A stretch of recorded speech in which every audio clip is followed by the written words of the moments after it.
તો ગુજરાતમાં ખેડૂતો ખેતીમાં નવા ઇનોવેશન કરતા રહે છે, ત્યારે મોંઘા ખાતર, બિયારણ, મજૂરી ખર્ચ, માવજત પાછળ હજારો રૂપિયાનો ખર્ચો કરવા છતાં ખેડૂતોને યોગ્ય ઉત્પાદન મળતું નથી। જો સારું ઉત્પાદન મળે તો પોષણક્ષમ ભાવ નથી હોતા। ત્યારે ગુજરાતમાં સૌપ્રથમ હિંમતનગર તાલુકાના સતનગરના ખેડૂતે વીજળીની ખેતી શરૂ કરી છે।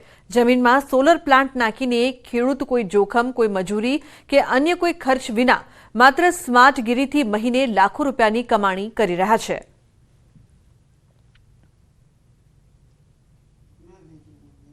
મેં આ 8.5 એકરમાં સોલર લગાવ્યું છે। પહેલાં અહીંયા ખેતી વરિયાળી, જીરું, શાકભાજી અમુક થોડી કરતા હતા। અમને જોઈએ એવું બેનિફિટ મળતો ન હતો। સોલરની જે વીજળી દિવસની 8,000 થી 10,000 અને ટાઈમ હોય તો 11,000 યુનિટ અમે કાઢી યુજીવીસીએલમાં અમે આપીએ છીએ, જેનો ભાવ ₹2.83 અથવા તો ₹2 કે 80 પૈસા આજુબાજુ છે। યુનિટ લેવા માટે કે જેવી રીતે કે આપણું ધોવાનું ક્લિનિક, બીજું કે સ્ટ્રિંગ, અહીંયા જે વાયર અમુક થોડા આવે છે, કદાચ માઇનોર ફોલ્ટ થાય તો એને તરત તૈયાર કરવા, એવી અમુક નાની નાની બાબતો ધ્યાન રાખવા જેવી છે। ત્યારે એક તરફ ગુજરાતના ખેડૂતો ખેતીમાં તનતોડ મહેનત કરવા છતાં દેવાદાર બની રહ્યા છે, તો બીજી તરફ સતનગર ગામના ખેડૂતે કુદરતી સંસાધનોનો ઉપયોગ કરી સૌર ઉર્જા થકી વિપુલ પ્રમાણમાં કમાણી શરૂ કરી છે। એજન્સી દ્વારા એમની જે જમીન હોય છે ત્યાં જમીનમાં સોલારની પ્લેટોનો પ્લાન્ટ કમિશનિંગ કરવામાં આવતો હોય છે।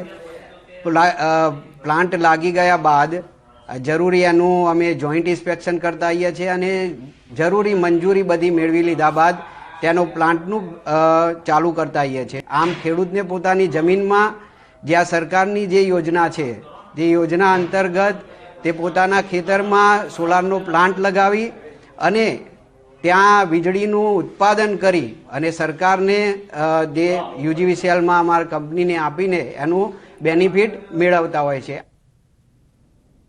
તો પંચમહાલ જિલ્લામાં વેજલપુર કૃષિ વિજ્ઞાન કેન્દ્ર ખાતે ત્રિદિવસીય તાલીમ કાર્યક્રમ યોજવામાં આવ્યો। પાયલોટ પ્રોજેક્ટ અંતર્ગત યોજાયેલા કાર્યક્રમમાં ખેડૂતો, ઇનપુટ ડીલર અને કૃષિ વિકાસ વિસ્તરણ અધિકારીઓ દ્વારા જરૂરી ચર્ચા કરી માર્ગદર્શન આપવામાં આવ્યું। આ વિસ્તારમાં હાલ સોઇલ સર્વેની પણ કામગીરી હાથ ધરવામાં આવી છે, જે માટે હાલ વિવિધ સ્થળોથી જમીનમાંથી પરીક્ષણ માટે સેમ્પલ એકત્રિત કરવામાં આવી રહ્યા છે, જેનો રિપોર્ટ તૈયાર કરાશે। આ વિસ્તારની જમીન માટે કયા પાકનું વાવેતર યોગ્ય છે, જે અંગે જાણકારી આપવામાં આવશે। સાથે જ 100 હેક્ટર જમીનમાં પાયલોટ પ્રોજેક્ટ તરીકે આગામી ચોમાસામાં પાકનું વાવેતર પણ કરવામાં આવશે।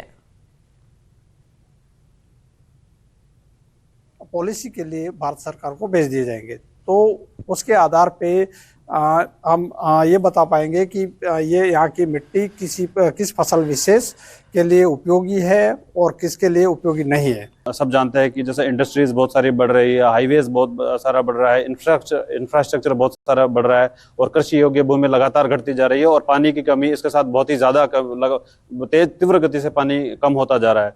तो इसी परियोजना का एक मेन जो मुद्दा है वो है कि पानी की बचत कैसे भी की जाए। તો રાજકોટમાં કાર્ય વિસ્તાર કુંભ કાર્યક્રમ યોજાયો। આરએસએસ દ્વારા મનમોહન વૈદની ઉપસ્થિતિમાં કાર્યક્રમ યોજાયો। સંઘ શતાબ્દી મહોત્સવના ભાગરૂપે કાર્યક્રમનું આયોજન કરાયું હતું। સામાજિક સમરસતા, કુટુંબ પ્રબોધન, સ્વદેશી જાગરણ, પર્યાવરણ, નાગરિક બોધ પર આ કાર્યક્રમ યોજાયો હતો। નવી પેઢીને સંઘની વિચાર સાથે જોડવા તથા સંઘના કાર્યો જનજન સુધી પહોંચાડવા સંઘનું આયોજન કરવામાં આવ્યું।